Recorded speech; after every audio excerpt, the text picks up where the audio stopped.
So clearly, we're going to need some more Marines. Well, it's a good thing that your country has good tools to make Marines, though. We call it boot camp. And luckily, I have a volunteer in the crowd. Mason Bryant, right here. Come on up here.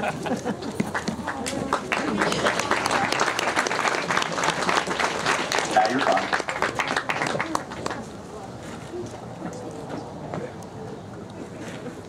No, you're fine, you're fine.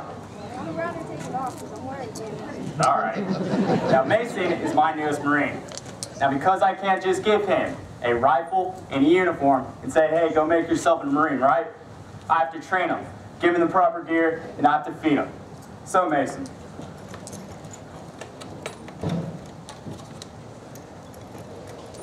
One of the first things you're going to get in boot camp, new hat. Put it on. Okay. Now, because of the Marine, he's going to run around, crawl through mud and over walls. He can't carry everything I give him in his hands. So he's going to need pockets. Arms here. Arms here. Pass this in the front, like this. There you go. Now, because I may give him more items than he can carry in just that, he may need more pockets, right? I've got it. More pockets. Now, by the looks of it, he's about 60, 65 pounds. This is precisely 40 pounds. Right here. Right here. All right, spin around. All right, you ready? Now, not let the girls kid you, Mason. This is not a purse, all right? Okay. Let me guess, gas mask. Right here. You might be correct. Everything's good. All right. You're also going to need one of these. You're also going to need this. Now, have you had a chance for breakfast yet? Go ahead and sling your rifle. Yeah, I had breakfast at my house, but Yeah? I guess I'll have more. All right. Well, I got you covered for lunch. Okay. And here's something to cook with. Okay.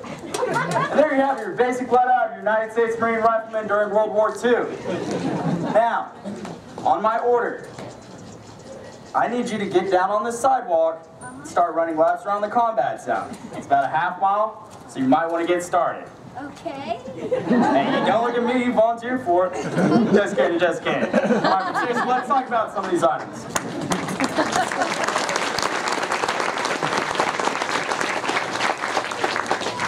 One of the first items I've given them, this is your U.S. Army field ration, otherwise known as a K ration. This is something we designed to feed our troops with.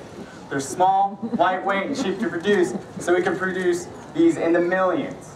The idea was that if we could feed 1 or 2 of these K rations a day to our troops, then hopefully we could supplement that with at least 1 hot meal a day. In reality, our troops are going to be eating these K rations for weeks on end. That's all we can get to them. Here's an idea of the contents. 1 pack of assorted biscuits. Hang on. Sling this around your arm like this. There you go. There you go. There you go. Alright, stand up straight.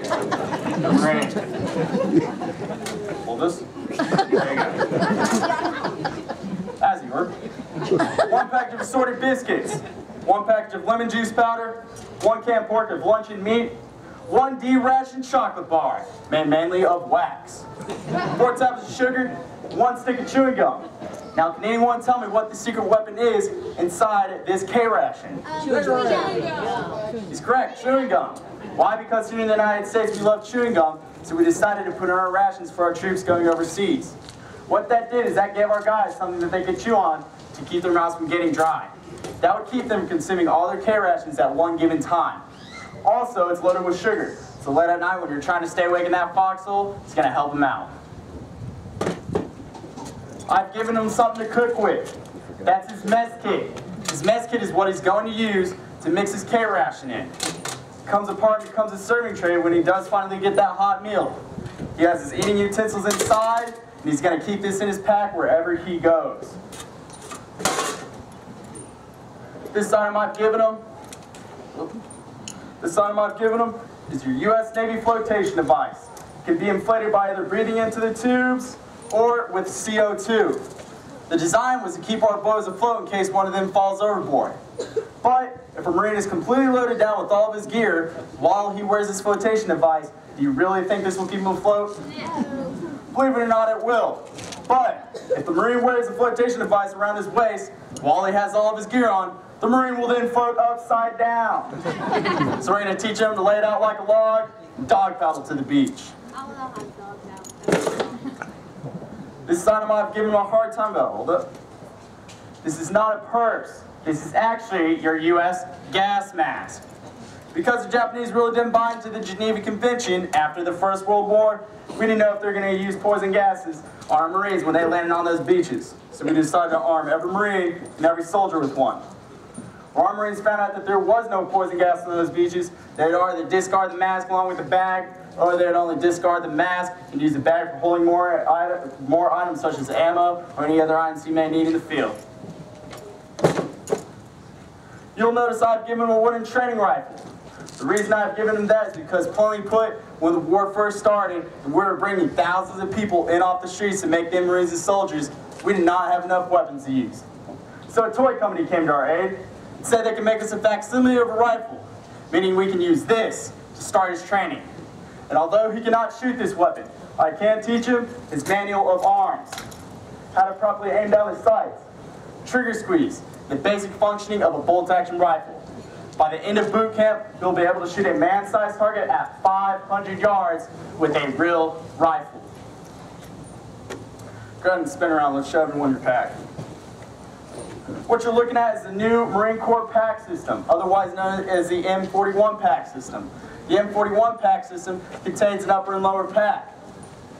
In the upper pack, he's going to have more K rations, extra socks and underwear, his mess kit, letters from home, and any other personal items he may want. In the lower pack, he's going to have a complete another set of his green herringbone twill uniform, or dungarees, and that's what we're going to fight the Second World War in. Also in the lower pack, he's going to have another pair of boots, what the Marines call their boondockers. The camouflage item you see strapped around the pack is his shelter hat. He's going to carry half, and I'm going to carry half. When we get to where we need to camp out, we're going to button them together and make a pup tent. The small shelf you see on the back of the pack is called an entrenching tool, or E-tool for short. Now Mason, if you could, reach over your shoulder and get that for me.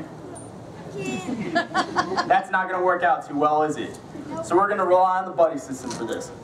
When we get to where we need to dig that foxhole, I'm going to reach up to his pack, grab his E-tool, and start digging that foxhole while he covers me with his rifle. When I get tired, we'll switch off. He'll cover me, he'll dig the rest of that foxhole while I cover him with my rifle. Buddy system. About ready to drop that pack? No? Well, might as well. What you're looking at is your basic fighting equipment of your United States Marine Rifleman during World War II. Let's talk a little bit about his helmet. In World War I, we had the flat hat, or the Kelly helmet it was properly called. World War II, the United States designed the M1 helmet, also known as the steel pot. We were the only country to design a two-piece helmet system, meaning he can take that helmet apart, leave that light liner on his head to keep the sun and the rain off, while it leaves that heavy steel pot off to the side. When he needs to, he can put that helmet back together and go to work. The M1 helmet comes further down on the sides and in the rear to protect the ears and the back of the neck. It protects from fragments and falling debris, but it does not stop bullets. If the bullet enters here, it's exiting through here. Or if the Marine's having a particular bad day at work, the bullet will enter here, bounce around, spin a couple times, and come out somewhere else. It does not stop bullets. But on a good hand, for him, if he loses his entrenching tool, this becomes his new shovel. He can wash in it. He can bathe in it. He can shave in it. He can cook in it. For many of our boys that have never been on a rocking troop transport ship going overseas, this becomes your emergency evacuation device. You know what I mean? Also, when it's late at night, it's a bad idea to get out your foxhole. This becomes his porta-john. He's got to scoop some sand or dirt in there, do his business, set it down inside his foxhole. If the enemy does attack that night, you're going to give that part back to the enemy, put the helmet back together, go to work. There's your M1 helmet system. What you're looking at is his load-bearing equipment, otherwise known as the 782 gear or deuce gear. The American equipment is made of canvas, heavy canvas, not leather like many of our enemies. In the tropics, leather is going to do several things. First, it's going to get wet and stretch. Then it's going to dry and crack. Then it's going to rot. Our canvas is going to hold out pretty well in the South Pacific, and it's cheap to produce, so we can make a lot of it. Around his waist is a 10-pocket ammunition belt. Same ones like what we used in the First World War. They hold various amounts of ammunition depending on what weapon you had. Across your shoulders are the suspenders. The suspenders were designed to take the weight off the hips and put them on the shoulders. They're also designed to keep the packs together. Unfortunately, the suspenders tend to become tangled or fall off, so most Marines and soldiers will either discard them or leave them on the pack. On my right side, you see a small canteen. That canteen holds a little over a quart of water. It was supposed to last 1 troop a day in combat, when in reality, that canteen is only going to last you about 20 minutes in combat, so most Marines and soldiers would add a second or third. It's in a carry that's not well insulated, so if it's 100 degrees out here, it's going to be 120 that canteen. But we're going to learn to like it because that's all we got. On my left side, you see a small pouch. This is the one item we're not going to use the buddy system with. The reason why is because that's our first aid pouch. What happens if we hit the beach and I'm wounded and he uses his first aid pouch to bandage me up and then he goes on down the road and gets hit? He doesn't have it anymore. So we're going to make sure to keep that pouch to ourselves. But if we have to use our own bandage to save our buddy's life, make no mistake, we will. And there you have it, your basic loadout of your United States Marine Rifleman during World War II. Yep. Now, there's one other item he's going to need to carry on in the next phase of training. Mason is going to need, like what he said, a pair of identity discs, or as we call them, dog tags. These belong to you. After the show, I want you to go over that vending machine. They'll put anything on you want. Let's give him a hand, folks. He's been great.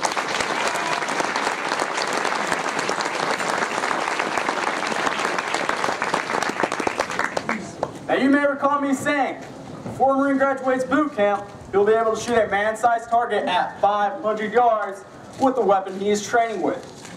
Well, the weapon our Marines are mainly going to use at the beginning of the war is this, the Springfield 1903 rifle. The rifle does date from the First World War, 1903, the year of adoption. The Springfield is 43.9 inches long, weighs 8.5 pounds. It's a 5-round bolt-action repeater rifle. Same ones like what the Japanese are using, but we think ours is a little bit better. Springfield is fed from a 5-round stripper clip that holds the powerful 30-06 round. 30-06 simply means it's a 30 caliber round designed in 1906. When the bolts pull to the rear, the stripper clip is then inserted from the top. The rounds are then pressed down into the chamber, and the stripper clip is then discarded. The ball is then sent home and locked and is now ready to fire. Because it is now inherently dangerous in this condition, there is also safety located on the back of the bolt. The first position reads safe, meaning I cannot open my bolt to load rounds in, nor can I pull the trigger to fire off a round. Second position is a combat safety that stands straight up. In this condition, if I trip and fall, I can't shoot my buddy in the back. I can load rounds into my rifle, but I cannot fire it. The last position reads ready, meaning I can load my rifle and I can fire my rifle until I have cycled through all my ammunition.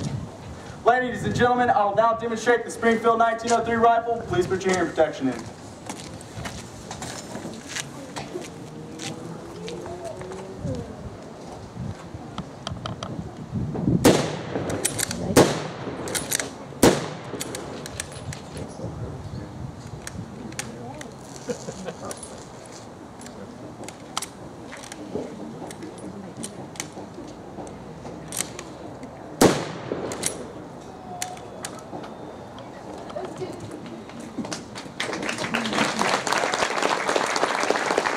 Notice how when I fired the last round, I cannot close the bolt.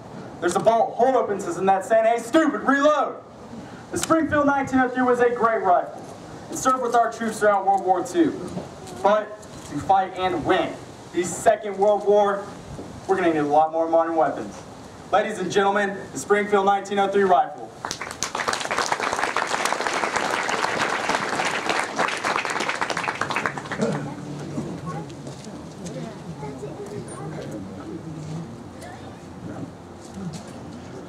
Good morning, ladies and gentlemen. My name is Gunnery Sergeant Monroe, retired. I'm a staff non-commissioned officer. My primary weapon is not the M1 carbine, but the 1911 Colt 45. During the Spanish-American War, we ran across the 96 Mauser, a semi-automatic pistol. We were using a Colt revolver. We decided we needed something as good as theirs, but we had to step it up one notch. The 45 caliber round is subsonic. It's like throwing a brick at a person. It does have stopping power above that of a higher caliber, higher velocity pistol round. Now, this weapon only has 7 rounds, but it only takes 1 to drop your target. Maximum effective range is 25 meters. After that, you're just lucky. Now, I'm going to demonstrate this, so if you want, go ahead and put your ears in.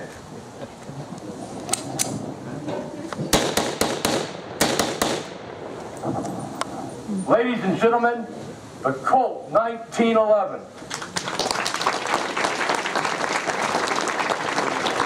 Now, you see here, this weapon I'm carrying with me, this is the M1 carbine. In 1938, the military decided we need something to fill the gap between this 1911 and that 03 Springfield you saw before me. They wanted something cheap and intermediate that could give him the range, but yet something that could be easily carried, because a support troop needs to be mobile, needs to bend down. With that Springfield, it's difficult. With this, it can be easily done. Now, another weapon we have in the arsenal, you think, well, let's make more Thompson machine guns. A single Thompson machine gun cost $250 to be made back then. This weapon only cost $45 to be manufactured. At the end of the war, 6.5 million had been made, and they were made by companies like Winchester, Union Postal Meter, Rockola Jukeboxes, and General Motors. Now, one of the things, I see some Navy people. One of my heroes was an LVT driver, one of those, a Navy lieutenant. He was a survivor of Tarawa and Saipan, 2 of the bloodiest battles of the Marine Corps. At Tarawa, he personally saved the lives of 70 Marines. This lieutenant, you may know him. He received the Bronze Star with Valor for his actions at Tarawa. His name, Eddie Albert. Yes, Green Acres, same man. A Bronze Star with V for Valor. This has a 15-round box magazine. With what I have here, I have 5 times the amount of ammunition than what a regular rifleman would carry. I have 500 rounds of ammunition on me between the bandolier, pouches, and what's in the weapon, which makes me a force to be reckoned with. Now, with its rate of fire and its range, maximum effective range, 250 meters, that gives us a good stopping area. Now, I'm going to demonstrate the M1 carbine. So again, put your ears in.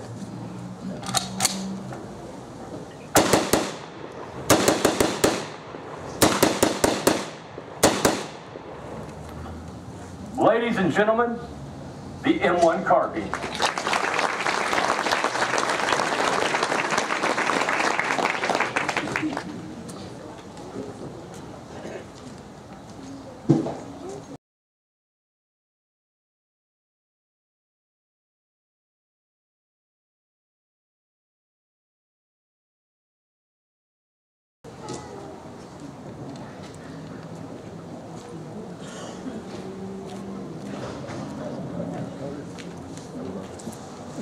This is my rifle. There are many like it, but this one is mine. My rifle is my best friend. It is my life. My name is Gunnery Sergeant Jim Rice, United States Marine Corps retired. Actually, originally I'm from Kansas, for those of you who are from Kansas. But I'm here to talk about the United States rifle, 30 caliber M1. That's what this is. Now understand, after the First World War, many countries tried to develop a self-loading rifle or semi-automatic rifle. That's what this is. The rifles the other countries developed were either too heavy, too unreliable, or too fragile for them to be functional. In 1936, the United States adopted the M1 with the help of the designer John C. Garand. And with that, they gave us a battle rifle, while being semi-automatic, is also light enough for the average infantryman to carry. It's 9.5 pounds. It's not oversized. It's easy to handle. It's a little over 43 inches in length. And there's a few other things about it that are different from that 1903 you saw out here earlier. Now in 1942, in the summer, the Marines stormed ashore on Guadalcanal. They were armed with that 1903 Springfield bolt-action rifle. By the end of that campaign, the Army had landed to reinforce the Marines, and with them, they brought the M1. Remember 1936 when it was adopted? Well, procurement was very slow. The Marines didn't get these, but the Army did. After they landed on Guadalcanal, the Marines found out how great it was, and they acquired many of them from the Army, mainly at night. A couple of features different from the Springfield. You notice the sight, it has a very long sight radius, and the rear sight is easily and quickly adjustable for windage and elevation. You can hit a point target or man-sized target with this rifle at a range of 600 yards on the rifle range. The safety is now located inside the trigger guard. What that means for me is once I acquire my target, I can take it off safe with a flick of the finger, and my finger never has to leave that trigger guard. It's also fed the powerful 30-06 cartridge, 30 caliber round that has a muzzle velocity of roughly 2,850 feet per second, completely adequate for knocking down man-sized targets, in an 8-round en-bloc clip. So I also carry more ammunition per load than that 1903 or the weapon of our enemy. The en-bloc clip is inserted in the top of the rifle and then pressed down into the action. After that, the action is sent home and it's ready to fire. Make sure I've got it on safe. Now we're going to demonstrate the M1. Put your ears in.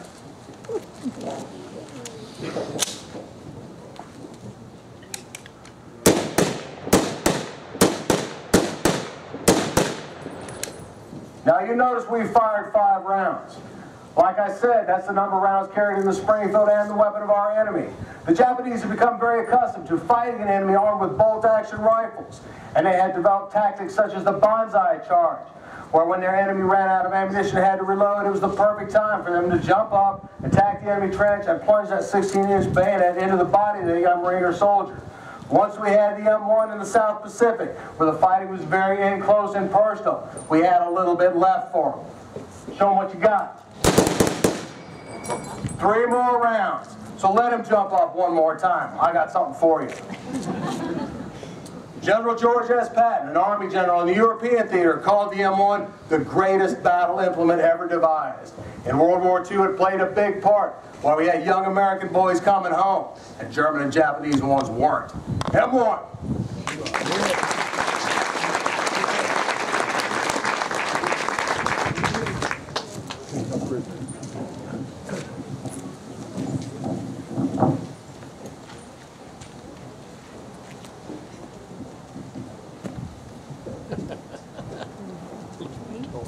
You like this one?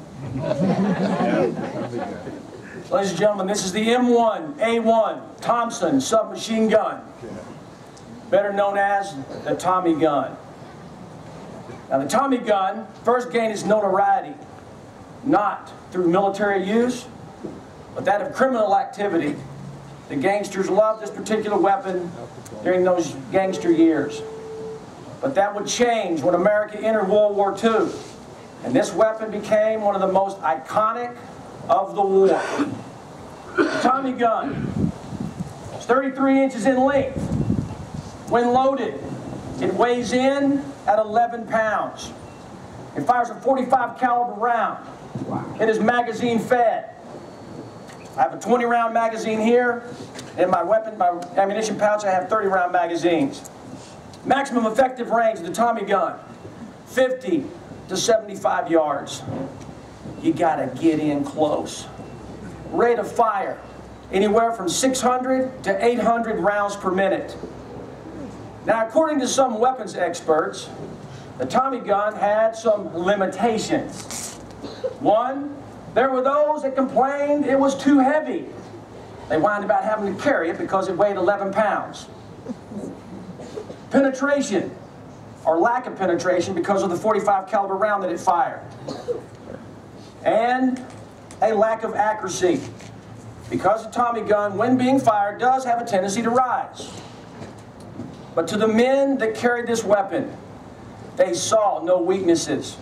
It was designed as a close combat weapon, and it served its purpose extremely well in the tunnels, the trenches, and the jungles that we faced the enemy in the Pacific Theater. I am now going to demonstrate the firing of the Tommy gun. You want to put your ear protection in.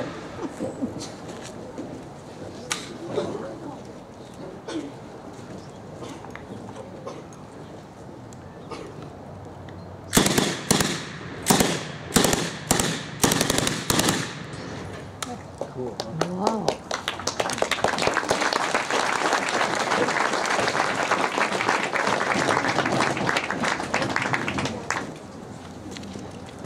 The Tommy gun.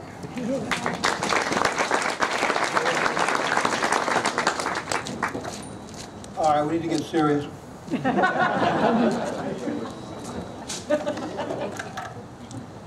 This is a BAR, Browning automatic rifle. Up in 1918, 30 caliber. This was a squad automatic weapon. It was known for three things. Number one is rate of fire. It is a machine gun, a walking machine gun. Number two is knockdown power. It fired to 30-06. And number three is penetration. With a heavy barrel of the BAR, you can fire the black tip round. It has a black tip to it. That means it's armor-piercing AP round. That's a full metal jacket with a steel core, not a lead core, a steel core, that you can penetrate. Thin-skinned vehicles, concrete, bunkers, but you do need a lot of ammunition. Now in 1942, we carried one BAR per squad. It was so good. It's so popular that by 1944, headquartered in Marine Corps changed the table of organization and added 2 more BARs. 3 BARs per squad. Now, the BAR is 47 inches in length. Weighs 19 pounds.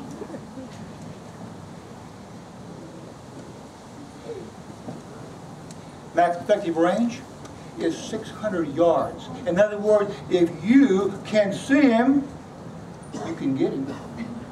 If you can see him at 700, yeah, you can get him there too. But remember, Marines, any target beyond 600 yards, you're not going to be able to maintain a good sight picture. And you'll expend too much of your ammunition to acquire that target, so let him come on in. But it is a machine gun's fast. Some BARs can fire up to 600 rounds per minute. That's called the cyclic rate. But Marines, continual firing of the cycle rate will cause the weapon to overheat. You can't take the barrel off. You fire cycle rate, it will get so hot that the metal will begin to bend. That's called warping the barrel, and you use your weapon. So gunners are taught in training to fire at a sustained rate. It's all about trigger squeeze, folks. 3 to 5 rounds per squeeze, and about 60 to 40 rounds per minute. You can fire it all day long. It'll get hot, it'll smoke, it's not going to burn up. The weapon is air-cooled. You fire from an open bolt position. This air enters ejection port, cools the breech and barrel. Gas operated. You have a barrel and you have a gas tube. After each round of discharge, the gas will go down the tube, Force down the gas piston, compress recoil spring, and drive the operating slide to the rear, and you have a cycle of operation. Unlocking, extracting, ejecting, chambering, feeding, cocking, locking, and firing. Weapon is magazine fed. On my body, I carry 240 rounds of 30-06. That's 17 pounds of ammunition. And it comes in a 20-round magazine.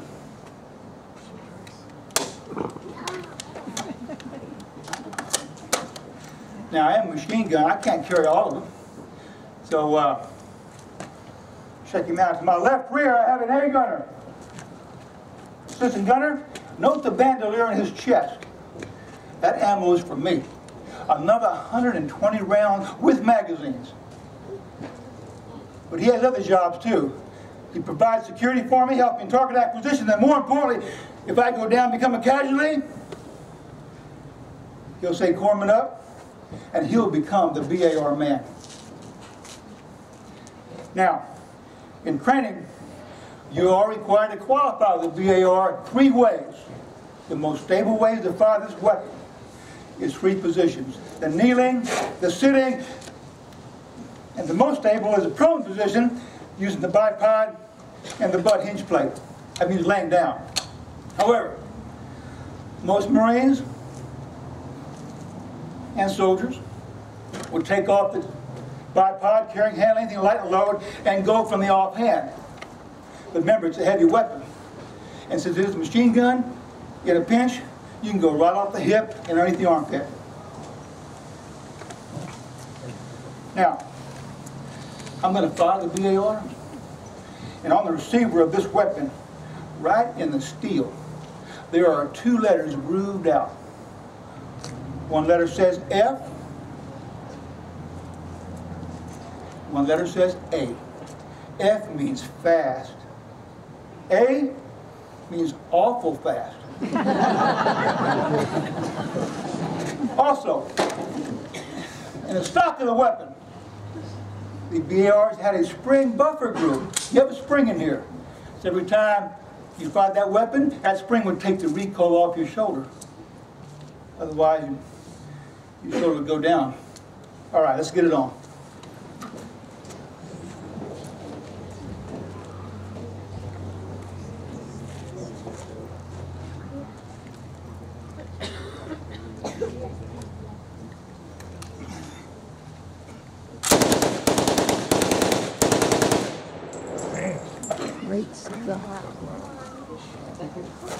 I got him.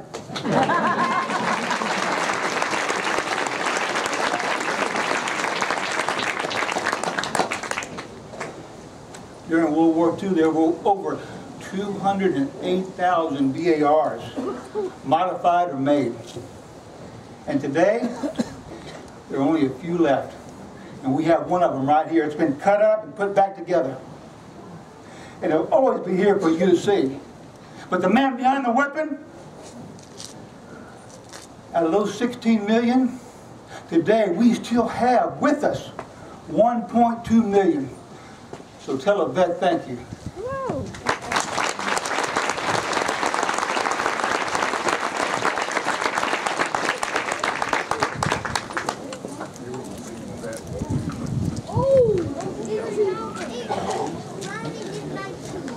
So far, all the weapons that we've talked about this morning have been personal or individual weapons and sidearms. So does anyone want to get into something a little heavier? All right, let's do that. What you see as Marine behind me carrying is the Browning 1919 A4 30 caliber medium machine gun. What you just saw was the light machine gun, the BAR. This is a medium machine gun. Now, the gun itself weighs over 30 pounds. So while it is conceivable that one Marine can move around and deploy this on the battlefield, the other associated gear that comes with it, such as the traversing and elevating mechanism, the tripod, and the ammunition, bring the combined weight of this weapon system to over 50 pounds. That puts the whole thing in a new category. It is called a crew-served weapon. One guy's not going to have to deal with all that. He's going to have a crew of men to help him move it around and use it. The 1919 A4 is belt-fed and fully automatic. It is air-cooled and recoil operated. It's fed from either a disintegrating metal link belt like this or a cloth belt, which is fed into the left side of the weapon. As it fires, the links are expended out the right side and the fired cartridges fall out the bottom. It fires like a cyclic rate of fire of roughly 450 rounds a minute, and the effective range is over 1,200 yards. Now, the reason it's effective at 1,200 yards is not because every round that it fires is inherently that accurate, but in this case, folks, we're talking about accuracy through volume. We're going to put a lot of rounds down range, and we're going to wreck some stuff. Want to see in action? Yeah. All right, let's take a look. Machine gun team, deploy your weapon. What you see right now passing before your eyes is a 4-man machine gun team. The first 2 men out are riflemen, typically. They will guard that team when they're on the move, protect their flanks, and also go and give more ammunition when they need it. The 3rd man out is normally the gunner, carrying the tripod. The reason the gunner carries the tripod is because he is going to select where to place that weapon on the battlefield, so his field of fire will be the most effective. The last man out typically is the assistant gunner who, once the tripod is in place, will lay the gun on the tripod and then roll to the side to assist in loading, clearing any stoppages, and also help that gunner find and range targets. Get your ears, get ready, because here we go. Machine gun team, demonstrate your piece.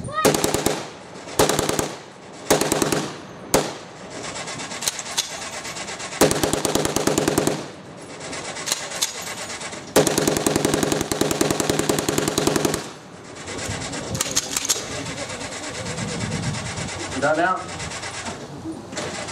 I think you get the idea.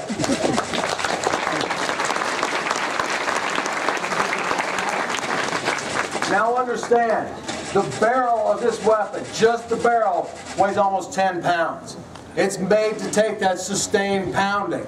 They can keep up a sustained rate of fire as long as they're supplied with that belted variety of ammunition. In combat, in the offense, their job is to put fire on the enemy positions over the head of our assaulting troops or to their flanks. That fire they're putting on the enemy's position is called suppression. Make the enemy keep his heads down so he can't shoot back at us. And hopefully they'll inflict as many casualties as possible before our assault troops have to close in and finish the job. Machine gun team, prepare to displace. Displace!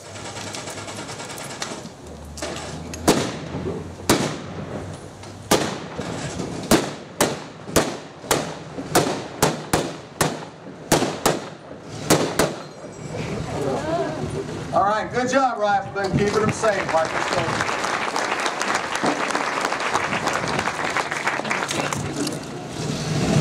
All right, now everyone who's ever been affiliated with the military realizes if you've got one piece of gear that is light and another one that is medium, you're surely going to have a third one which is heavy. So if you direct your attention to the pistol mount, on top of the Jeep on stage left, what you see mounted there is the Browning M2HB for heavy-barreled 50 caliber machine gun. It's very similar to its smaller cousin in some respects. It is belt-fed and fully automatic. It is air-cooled and recoil-operated, fires at the cyclic rate of fire of roughly 450 rounds a minute, but there the similarities end. This gun itself weighs over 70 pounds, so normally you will not see it moved around by a crew of men, although it can be. More typically, you'll see it mounted on vehicles, aircraft, and boats. Its effective range is 2,000 yards and beyond, and its primary job is to destroy the enemy's vehicles, aircraft, and boats, as well as pretty much anything else you pointed out. If you look around an average city block, you won't find anything on that city block to hide from the 50 caliber behind. It'll easily penetrate cars, trucks, rocks, trees, masonry, dirt embankments, sandbags. Look around an average city block sometime and just think to yourself, there's probably nothing there you can hide from this guy behind. Let's go ahead and see what she does.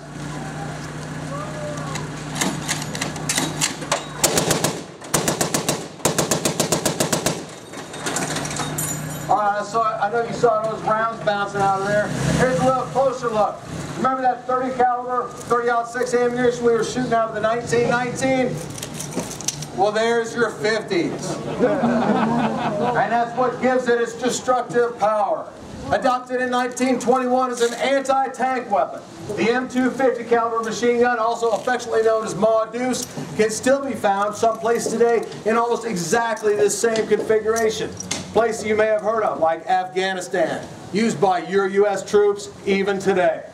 And there you have a little bit about some crew-served weapons, the 1919 A4 medium machine gun and the heavy Browning 50.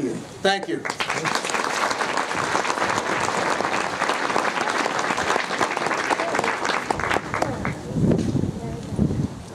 The Pacific War is an island war. The Japanese have the islands and we want those islands. But to get there we need special vehicles. The Navy can get us there, they have plenty of boats and ships. The problem is boats can get hung up on coral reefs right offshore and we become sitting targets. So we need a special vehicle, and the one right out here in front of us is our answer, our LVT. Now this is actually the fourth version of the LTV series. The original LVT was a brainchild of a young engineer who wanted to build a vehicle to rescue people from the Everglades after hurricanes. What he came up with was a floating box, but his key was that he put the paddles on the tracks. So the tracks actually rotate into the water and they actually push the vehicle forward. The vehicle would be put offshore, off the ship. The crew would climb in, and the troops would climb inside it just offshore. It would paddle itself to the shore 6 to 7 miles an hour, depending on the tides. If it ran up on coral reefs, it could climb over using the tracks. Once up on the beach, the ramp in the back would be lowered and the combatants could use the vehicle as cover going down either side of it.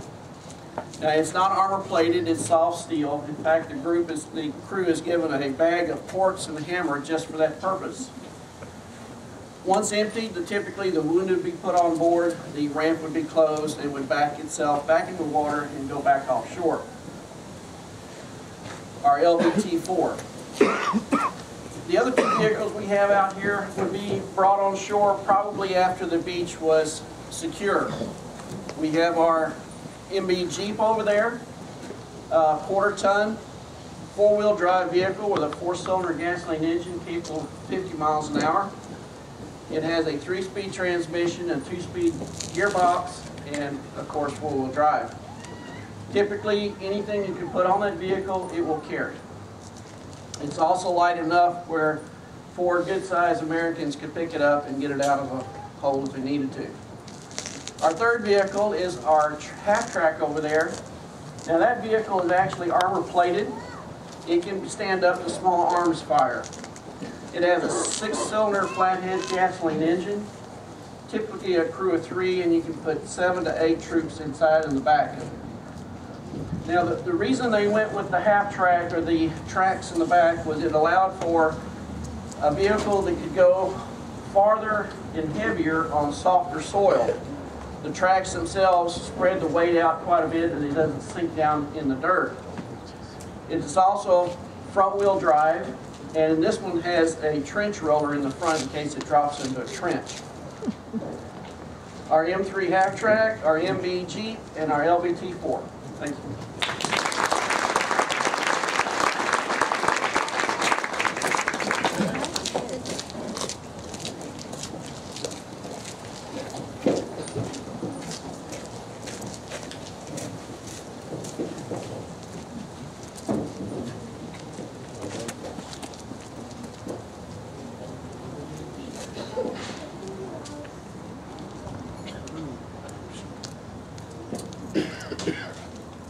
You folks just can't get rid of me today. Okay, I want to take a quick census. Take a quick census while we're here. Okay, there's an American phenomenon. Well, it's not unique to America, but there is an American phenomenon. How many folks here have seen what we call a war movie? Okay, how many folks here watch war movies? Several. Don't be ashamed. Okay, we're going to talk about a little bit of history versus Hollywood. Okay? Now, as we know, Hollywood's been getting a lot of things wrong for about 100 years, and so is TV. So let's just take one little aspect of that. Okay, we'll talk about this guy right here. your Mark I fragmentation hand grenade, also known as a pineapple because it has serrations on it similar to a pineapple. How many folks in the crowd have thrown a hand grenade? How many folks in the crowd have thrown a pineapple hand grenade? Several of you out there. All right. Well, some of the features of this that we've seen in the movies, and so we know how it works, is John Wayne, this famous actor that you may have heard of. First, using the hand grenade, we pull the pin with our teeth, correct? No. And then we throw the hand grenade about 100 yards and knock the sniper out of the tree. Or alternately, we throw the hand grenade about 50 yards and get it right into the vision port on that bunker, right? Because that's what we've seen and that's how it's done, correct? No? All right. Folks, that's Hollywood. The reality of hand grenades is this. If you pull the pin with your teeth, and John Wayne, if he was to pull the pin on my hand grenade, he would then meet the newest member of the Navy Medical Corps. That's the dentist. The pin doesn't come out easy. You have to prime it, straighten the pin, and pull a pin, twist, and pull to get it out. It doesn't just come out easy, because if it did, you'd walk through the jungle and a twig would come up and pluck that pin out of there, and then you would get what's a negative entry in your health record. Okay? Another feature about this, the fragmentation grenade weighs about 2 pounds. If I really get it, I can get it about 25 yards away from me. And that's good, but what we don't fail to forget about these things is they have what's called a kill radius. And the kill radius on this is about 2 yards. These old ones didn't break up very uniformly, so what you'd have, generally speaking, is a few large chunks and a lot of dust. The blast area, or the part affected by the blast, is about 50 yards. And one of those big chunks might come back and hit me even 50 yards away. So I can throw it 25, but it might kill at 50. What does that tell you? It's not a good idea to go winging these around without really thinking about it first, right? All right. Well, take a look on this beach. What you see represented here is things like artillery positions and trenches right up where the water would be. In reality, at the beginning of the war, the Japanese had a plan, and that was to stop us at the water's edge. So they would position guns and things near the water's edge. The idea being that the closer you put it to the water, the further out you could range it and hit our ships. So those cannons, which are pre-registered, they've had years to prepare. They're going to try to stop us at the water's edge. Okay? Once the Marines get to the beach, they're going to be confronted with these type positions. And the Marines found out pretty quickly that they can neutralize the position, pitch a hand grenade in there, or something of that nature, move beyond it, and before they knew it, that trench would be occupied behind them. The grenade is a good tool and it has applications, but it's not the best method for killing everyone inside and collapsing that bunker. We've got a better way to do that, and here it comes.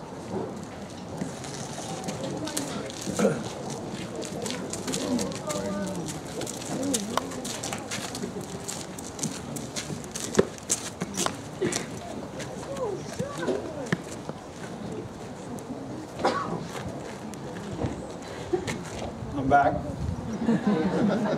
Shorthand today, I'll be playing a dual role. By the end of 1943, the Japanese forces were clearly on the defensive. However, we were facing a new threat, so to speak.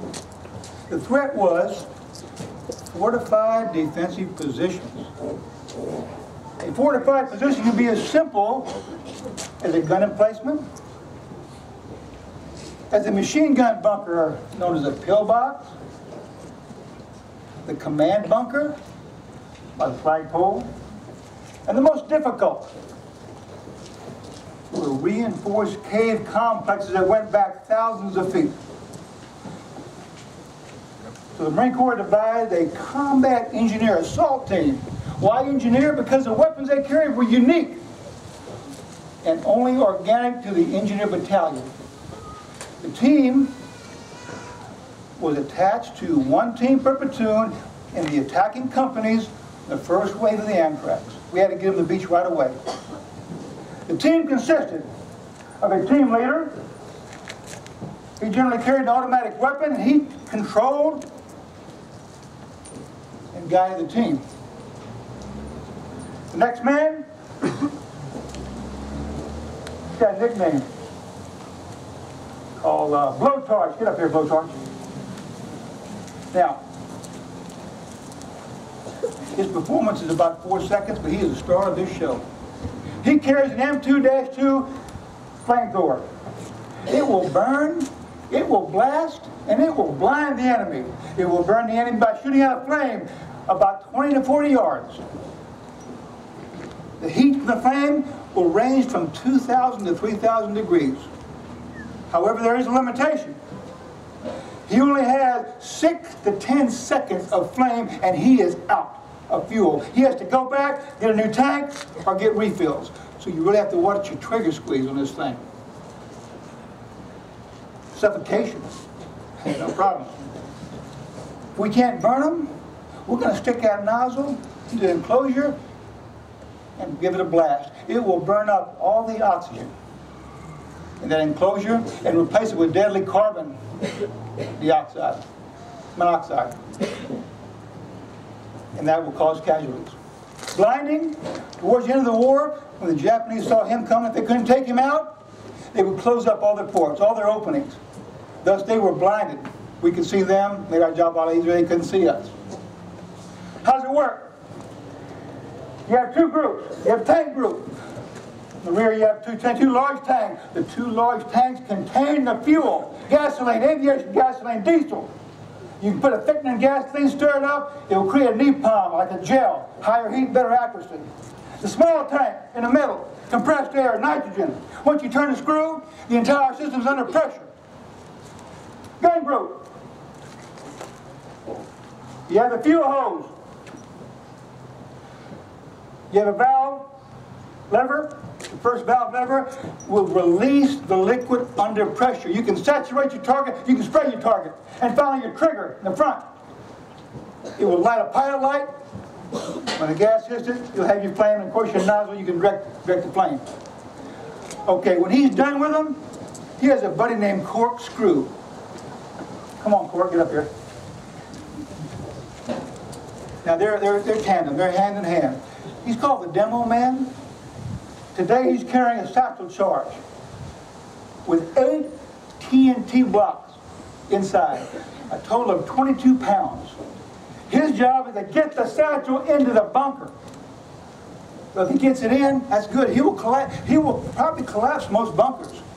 Not a cave, but he'll collapse most bunkers. If he doesn't get in, that's okay, because 22 pounds of TNT creates a tremendous amount of overpressure, and it will hemorrhage your body, and you will bleed internally to death. It will move your liver over here. Okay, thank you, Court. Dismissed, guys. The last man is myself, and my job is to protect the flamethrower. I carry an M1897 trench gun, World War I, 12 gauge, double-aught buck, pump shotgun. I got 5 rounds in the cylinder, I can put 1 in the barrel. My job is to protect that flamethrower on entrance and exit the target area. If he goes down, I become the flamethrower operator. Now, I have not demonstrated this weapon. I'm going to demonstrate it for you right now. I strongly urge that you use your ear protection. Close our left.